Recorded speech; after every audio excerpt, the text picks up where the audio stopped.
आज का ये एपिसोड शुरू करने से पहले एक छोटी सी बात। क्या आप भी अपना पॉडकास्ट बनाने की सोच रहे हैं? तो एंकर ट्राई कीजिए। ये पॉडकास्ट बनाने का सबसे आसान तरीका है। नंबर एक, ये फ्री है। नंबर दो, इसमें कई सारे ऐसे टूल्स हैं जो आपको अपने फोन और कंप्यूटर पर रिकॉर्ड और एडिट करने की फैसिलिटी देते हैं। नंबर तीन, आप अपने पॉडकास्ट को डिस्ट्रीब्यूट भी कर सकते हैं, जिससे इसे स्पॉटिफाई और दूसरे प्लेटफॉर्म पर सुना जा सके। तो डाउनलोड कीजिए फ्री एंकर ऐप या विजिट कीजिए anchor.fm पर अपना पॉडकास्ट स्टार्ट करने के लिए। ये तो थी एक छोटी सी जानकारी, और अब शुरू करते हैं एपिसोड का सिलसिला। तो आज के एपिसोड में लीजिए सुनिए फणीश्वर नाथ रेणु के लिखे उपन्यास मैला आंचल का भाग 39, मेरी यानी समीर गोस्वामी की आवाज में। संथाल लोग गांव के नहीं बाहरी आदमी हैं। जरा विचार कर देखो, ये तंत्रिमा का सरदार है। अच्छा तुम ही बताओ जगरू, तुम लोग कौन तत्मा हो? मगहिया हो ना? अच्छा कहो, तुम्हारे दादा ही पश्चिम से आए और तुम्हारी बेटी तिरहुतिया तंत्रिमा के यहाँ ब्याही गई है। मगहिया चाल चलन भूल गए। अब तिरहुतिया और मगहिया एक हो गए हो। लेकिन संथालों में भी कमार हैं, माझी हैं। वे लोग अपने को यहाँ के कमार और माझी में कभी खपा सके? नहीं। वे तो हमेशा हम लोगों को ही छोटा कहते हैं। गांव से बाहर रहते हैं। कहो तो गाने किसी संथाल को। विदेशिया का गाना या एक कड़ी चैती कभी नहीं गावेगा। इस देश का दारू हरगिज नहीं पिएगा। जब पिएगा तो पंचाए ही। समझो, सोचो। तहसीलदार साहब दरवाजे पर बैठे हुए बीहन लेने वालों से कहते हैं। 150 से ज्यादा लोग हैं।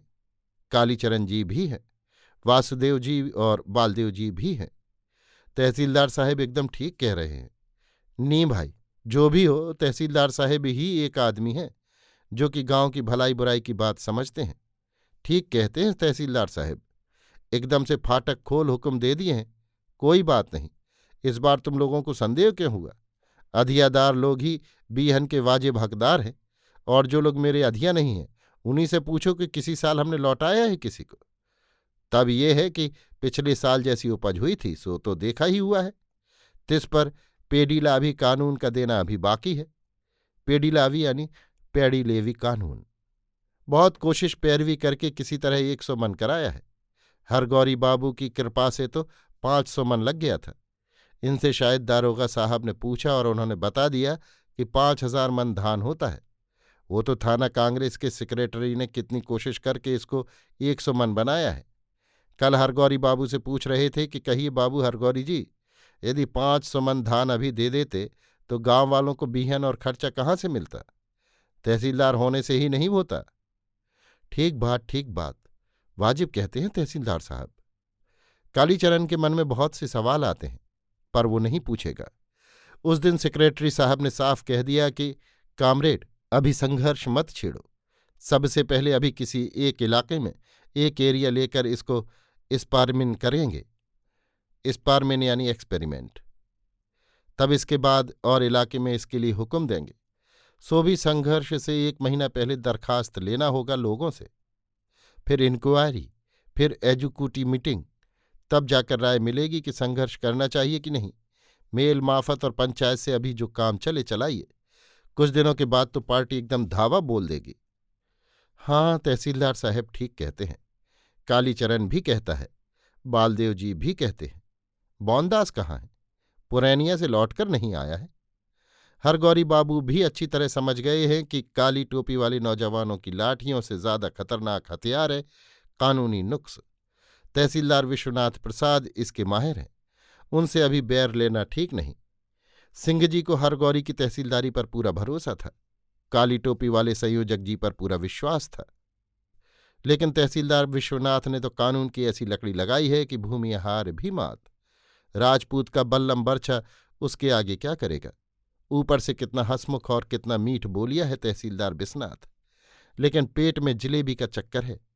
राज का नया सर्किल मैनेजर दांतों तले उंगली दबाता है। ऐसा कानूनची आदमी। कहा इस्तीफा दे दो, इसलिए तड़ाक से दे दिया। कांग्रेसी का लीडर हो गया। हद है, इससे पार पाना मुश्किल है। हरगौरी ने सिंह जी के नाम संथाल टोली की 25 एकड़ जमीन बेनामी करवाई है, जिसमें से 2 एकड़ सिंह जी को मिलेगी।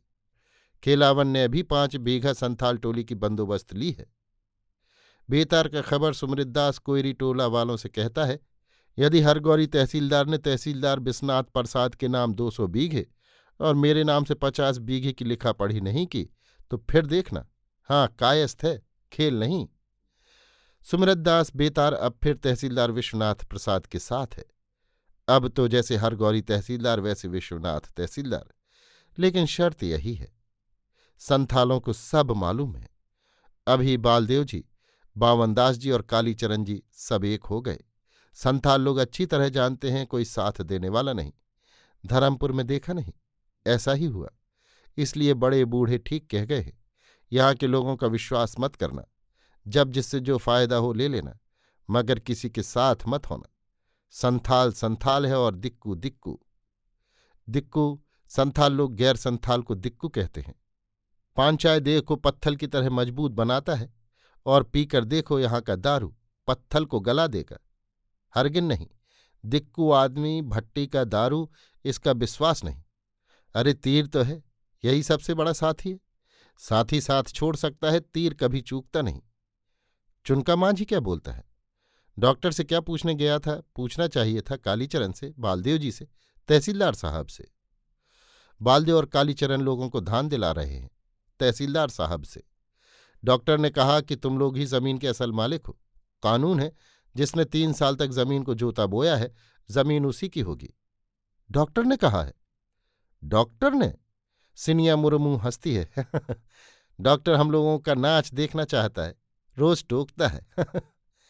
जवान जोगिया मांझी तीर से पूंछ पर जंगली हंस के पैरों को बांधते हुए कहता है, डॉक्टर ने खरगोश का दाम दिया था 10 रुपया, 12 रुपया दर्जन चूहा, 2 सियार के बच्चों का दाम 50 रुपया। दे सकता है कोई बड़ा आदमी इतना दाम?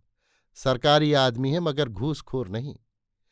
कालीचरण को एकांत में कहती है मंगला देवी, एकदम अनुनय करके कहती है, काली तुम मत जाना, संथाल लोग नहीं मानेंगे, जरूर तीर चलावेंगे, मैं जानती हूं। तुम नहीं जानते काली बाबू ये लोग कैसे होते हैं, उनकी सूरतें भ्रम में डालने वाली हैं। देखने से पता चलेगा कि बहुत सीधे हैं, मगर तुम मत जाना काली, तुम्हें मेरे सिर की कसम। ठीक ही तो है, जो लोग सरगना मेंबर हैं वे क्यों जाएंगे? वासुदेव सुनरा और सनीचर भी नहीं जाएगा? हाँ, प्यारे भी नहीं जाएंगे। सोमा जट जाएगा? जाने दो, वो मेंबर नहीं। बालदेव जी तो ऐसी जगह जाएंगे ही नहीं, वहां हिंसा का भय है, वे नहीं जा सकते। तहसीलदार साहब लीडर हुए हैं, खुद जाएं या लठेतों को भेजें, हिंसा करें या अहिंसा करें। बालदेव जी तो सिर्फ चवन्निया मेंबर है। बावनदास यदि रहता तो अभी अकेले सबको, मैं तहसीलदार बिस्नाथ के कानून के, मात कर देता।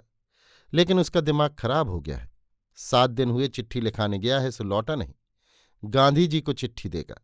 गांधी जी को इतनी फुर्सत कहाँ है बाबा जो तुमको जवाब देंगे? लेकिन नहीं, बावन ने बहुत बार चिट्ठी लिखवाई है और हर बार जवाब आया है, भाई बावनदास जी आपका खत मिला। इस बार शशांक जी सबको पढ़कर सुना रहे थे। महात्मा जी ने बावनदास को प्रणाम लिखा है। बावनदास को महात्मा भी भगवान कहते थे। बावन जरूर अवतारी आदमी है। वो ठीक कहता था, भारत माथा और भी जार बेजार रो रही हैं। मैया रे मैया, बाबा हो बाबा। कौन रोती है? रमपिरिया रोती है, उसके भाई गनौरी को तीर लग गया है। कहाँ गया? किसने मारा? संथालों ने? कहाँ? लोग भागे क्यों आ रहे हैं? गांव में कुत्ते भूंक रहे हैं, कौवे कांव कांव कर रहे हैं। जोतखी काका ठीक कहते थे, गांव में चील काग उड़ेगा। हंसेरी बलवा लाठी निकाल रे। कहाँ हंसेरी? भाला निकालो रे। कहाँ हंसेरी? कैसा बलवा? क्या बात है? संथाल लोग तहसीलदार बिस्नाथ प्रसाद के 40 बीघा वाले बीहन के खेत में बीहन लूट रहे हैं। नई बंदोबस्ती वाली जमीन में? नहीं भाई, अपनी खास जमीन में, कोठी के पास वाली जमीन में। लाठी निकालो। गनौरी ने हल्ला किया, तीर छोड़ दिया। जांघ में लगा है तीर, लहू की नदी बह रही है, बेहोश है। अस्पताल में टांग कर लाया गया है। संथाल लोग बेखौफ धान का बीचड़ उखाड़ रहे हैं। चलो चलो मारो, साला संथाल, बाहरी आदमी, जान जाए तो जाए। तहसीलदार बिस्नाथ प्रसाद की ही जमीन पर धावा किया है, चलो रे। भौं भौं भूं। कुत्ते परेशान हैं भूंकते भूंकते। रिंग रिंग रिंग रिंग, डा डा डा डा डा। संथालों के डिग्गा और मादल एक स्वर में बोल उठे, ring ring ring ring ring, डा डा डा डा डा। आज रिंग रिंग ता धिन ता अथवा डा डिग्गा नहीं, सिर्फ रिंग रिंग रिंग डा डा डा। ये खेत में बजा रहा है, संथालिनों को सचेत कर रहा है। तुम लोग भी तैयार रहो, डा डा डा डा। संथालिनें जवाब देती हैं, रिंग रिंग रिंग रिंग, अर्थात तैयार है। जूड़े में फूल खोसने में बस जितनी देर लगे, तैयार है। जय काली माई की जय। 200 गलों की आवाज सुनकर काली थान के बड़गाछ पर बैठे हुए कौए एक ही साथ कांव कांव कर उड़ते हैं। कुत्ते और भी जोर से भूंकने लगते हैं। जय काली माई की जय, महात्मा गांधी की जय, इनकिलाब जिंदाबाद, भारत माता की जय, सोशलिस्ट पार्टी जिंदाबाद, झंडा हिंदू राज का, हिंदू राज की जय, तहसीलदार बिस्नाथ प्रसाद की जय, बालदेव जी की जय। घेर लो चारों ओर से, भागने न पावे, हो। अब नारा नहीं, सिर्फ हो। घेर घेर, मारो, हो। तीर चला रहा है, लेट जाओ, तीर चलाओ, मारो, गुलेटा चलाओ। बिरसा मांझी भागा जा रहा है, मारो भाला। बिरसा पानी में गिर पड़ा, छप, भाला लग गया। सुखानू को क्या हुआ? तीर लग गया कलेजे में। संथालिन भी तीर चलाती हैं, बच्चे भी। बिरसा मांझी गिर पड़ल रे, डाढ़ा डाढ़ा, रीन रीन रीन, गिरने दो, तुम भी गिरो। बैठ के तीर चला सोनिया। सुखी मुर्मू गिरल रे, डाढ़ा डा, गिरने दो, तुम भी गिरो, रीन रीन रीन रीन। जगारी बेटा, ठीक निशाना लगा बेटा, हर गौरी तहसीलदार के कलेजे पर। हाँ वाह बेटा, डाढ़ा डाढ़ा, हर गौरी तहसीलदार गिरल रे, गिरने दो, रीन रीन रीन। तहसीलदार, हर गौरी तहसीलदार गिर पड़ा, भागो मत।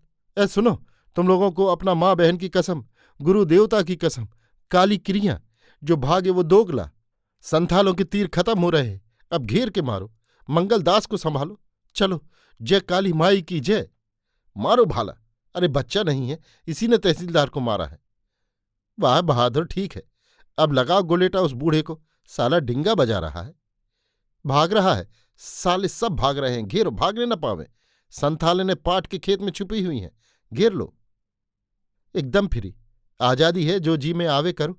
बूढ़ी जवान बच्ची जो मिले, आजादी है। पाट का खेत है, कोई परवाह नहीं। फांसी हो या काला पानी, छोड़ो मत। संथालिनें भी रोती हैं, दर्द से छटपटाती हैं, चिल्ला चिल्ला कर रोती हैं या गाती हैं। कोहराम मचा हुआ है पाट के खेतों में, कोठी के जंगल में। कहाँ 200 आदमी और कहाँ 2 दर्जन संथाल, 1.5 दर्जन संथालिनें। सब ठंडा, सब ठंडा। संथाल टोली के 4 आदमी ठंडे हुए, 7 घायल हुए और एक लड़के की हालत खराब है। संथालिनें दोहरे दर्द से कराह रही हैं। तहसीलदार की हंसेड़ी में 10 गुंडे ठंडे हुए, 12 बुरी तरह जख्मी हुए और 30 आदमी को मामूली घाव लगा है। संथाल टोली को लूट लिया गया। तहसीलदार हरगौली की हालत बहुत खराब है, शायद नहीं बचेंगे। अभी आप सुन रहे थे फणीश्वर नाथ रेणु के लिखे उपन्यास मैला आंचल का भाग 39, मेरी यानी समीर गोस्वामी की आवाज में।